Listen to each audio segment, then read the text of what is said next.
وصل على الصديقة الطاهرة فاطمة الزهراء سيدة نساء العالم. وصل على صبتي الرحمة وإمامي الهدى الحسن والحسين سيدي شباب أهل الجنة.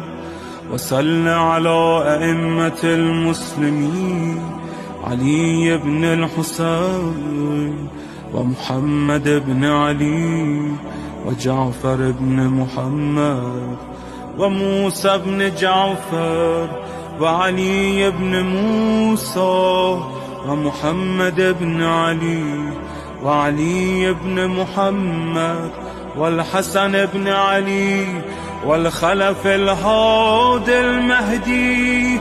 حججك على